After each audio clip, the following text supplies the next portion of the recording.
আসসালামু আলাইকুম। সোহাগিস kitchen and home এলিমেন্টসে আপনাদের সবাইকে জানাই আন্তরিক স্বাগতম। আশা করছি আল্লাহর রহমতে আপনারা সবাই ভালো আছেন। আপনাদের দোয়ায় আমিও আলহামদুলিল্লাহ ভালো আছি। প্রতিদিনের মতো আজও সকালের নাস্তা শেষ করে চলে এসেছি রান্নাঘরে। দুপুরের খাবারের আয়োজন করতে ভাবলাম আপনাদের সাথে এই ব্যস্ততা শেয়ার করি। আজ দুপুরের মেনুতে থাকছে দারুণ কিছু পদ। সবজি কাটার সময় ভাবছিলাম কি রান্না করা যায়, শেষমেশ ঠিক করলাম পেঁপে দিয়ে রুই মাছ রান্না করব। এটা একদিকে যেমন হালকা তেমনই সুস্বাদু। আর তার সাথে থাকছে সবার পছন্দের গরুর কলিজা ভুনা। নাম শুনলেই জিভে জল আসছে, তাই না? তো আমি রুই মাছটা ভেজে নেব পেঁপে তরকারির জন্য। পেঁপেটা কিন্তু ভাপ দিয়ে নিয়েছি।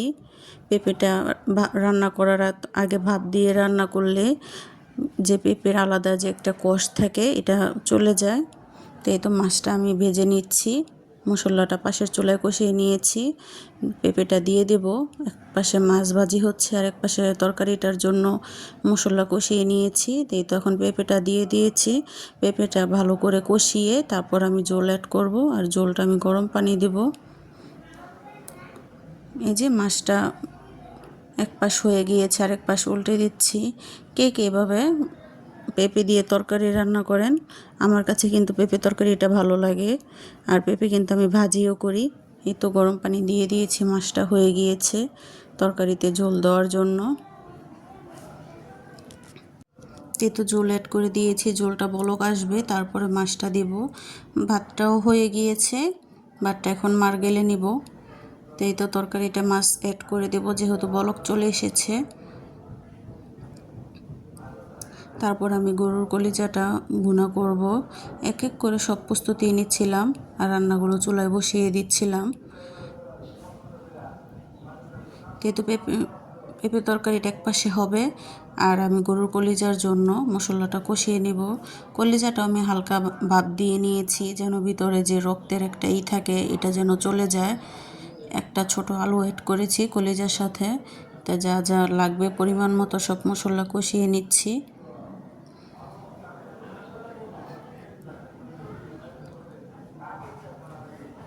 রান্নার সময় সব কিছু একসাথে গুছিয়ে নিলে হাতের কাছে রান্না করার সময় কোনো ঝামেলা হয় না।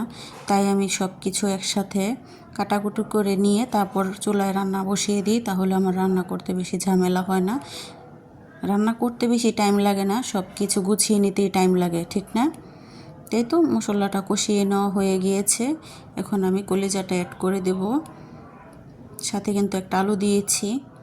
কলিজাটা একটু মাখা মাখা হবে। কলিজাটা ভালো করে কষিয়ে তারপর অল্প একটু গরম পানি অ্যাড করব। এই যে ঢেকে দিলাম, তারপর ভালো করে কষুক। এদিকে তরকারিটা প্রায় হয়ে গিয়েছে। তরকারিটা নামিয়ে নিয়েছি, এখন শুধু কলিজা তরকারিটা বাকি। এটা হলে রান্নাটা শেষ হয়ে যাবে। তো ভালো করে কষিয়ে নিচ্ছি। তরকারিটা যতই কষানো যায় ততই স্বাদটা বেড়ে যায় দ্বিগুণ। কষানোর ভিতরে সব মশলা ভিতরে ঢুকে গেলে তারপর তরকারিটা খেতে মজা হয়। না হলে তরকারিটা ভালো করে না কষিয়ে নিলে ঝোল দিলে তরকারিটা টেস্ট আর ওরকম আসে না। তো একে একে সব রান্না হয়ে গিয়েছে, শুধু কলিজা তরকারিটা বাকি।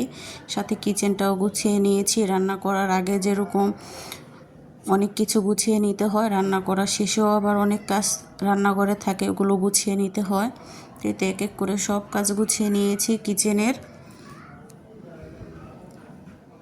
হঠাৎ দেখি বাহিরেও আকাশ কালো মেঘ করেছে, আর দেরি না করে দৌড়ে গেলাম বাহির থেকে কাপড়গুলো তুলে আনতে। সব কাপড় ভাঁজ করে গুছিয়ে রেখে দেব। এই তো বাহিরে মেঘলা মেঘলা, যে কোনো সময় বৃষ্টি নামতে পারে। কাপড়গুলো শুকনো তাই আগে নিয়ে আসছি। এই তো আমার ছেলে, ওকে গোসল করিয়ে দিলাম যেহেতু দুপুর হয়ে গিয়েছে, 12টা বাজে। ওই কার্টুন দেখছে বসে বসে। রান্নার ফাঁকে ফাঁকে আমি রুমগুলো সব গুছিয়ে নিয়েছি।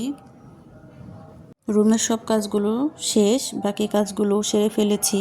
পুরো রুমটা সুন্দর করে গুছিয়ে নিয়েছি যাতে রান্নার পর আর কোনো বাড়তি ঝামেলা না থাকে। এরপর আবার কিচেনে যাব, যেহেতু কলিজার তরকারিটা বাকি আছে। রুমটা সাজানো গোছানো থাকলে মনটাও শান্তি লাগে, তাই না? তো আমার বাবা ফারহান খেলা করে ওর খেলনাগুলো আবার গুছিয়ে রেখেছে। মাশাআল্লাহ খুবই লক্ষ্মী ছেলে একটি, কোনো জিনিস নোংরা করে না, যেটা যেভাবে রাখি ওইভাবেই থাকে। তাই তো পুরোটা রুমে গুছিয়ে নিয়েছি। কেমন লাগলো আজকের এই ব্যস্ততার ঝলক আর দুপুরে রান্নার আয়োজন? কমেন্ট করে জানাতে ভুলবেন না কিন্তু। ভিডিওটি ভালো লাগলে লাইক করুন, শেয়ার করুন বন্ধুদের সাথে, আর আমার চ্যানেলটি সাবস্ক্রাইব করতে একদম ভুলবেন না। দেখা হবে পরের ভিডিওতে, ততক্ষণ ভালো থাকুন, সুস্থ থাকুন, আল্লাহ হাফেজ।